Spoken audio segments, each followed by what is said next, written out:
One thing that I forgot to mention in the previous movie is that movie, this, and the next two after were all directed by the same director, Osamu Dezaki, who is a staple in the industry and has been around for a while, going so far back as to working with the legendary Osamu Tezuka on the Astro Boy series.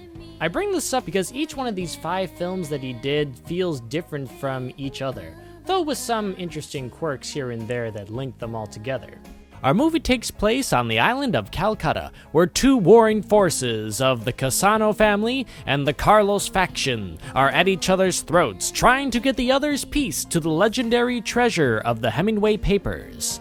The Hemingway papers, the last written testament of the great author Ernest Hemingway, said to lead to a mysterious treasure hidden somewhere on Calcutta Island. Off a tip that Lupin had heard, he goes to Calcutta to go search for the treasure for himself. This is the first movie where we see our gang members on opposite sides of a conflict. Goemon is working with President Carlos because he heard that the president has in his possession a box that is said to be indestructible, almost uncuttable, one could say. This very box also happens to be the housing of the legendary Hemingway papers, but President Carlos can't open that without the key belonging to the Merchant of Death, Marxus, who is supplying war funds to the Cassano family, which Jigen is working with. Reason being is that Jigen has it out for one of the hired mercenaries named Crazy Mash and wants to have a duel to the death. All the while, Fujiko is cozying up to Marxus to try to get a hold of the key for herself so that she can then get a hold of the Hemingway papers. And all this time, Lupin just wants to get all the gang members back together to go after some treasure like the good old times.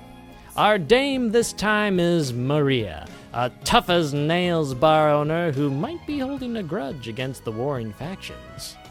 The standout villain this time is Crazy Mash, who is a real dirty, rotten scoundrel that will go to any underhanded tactics to get the upper hand against Jigen.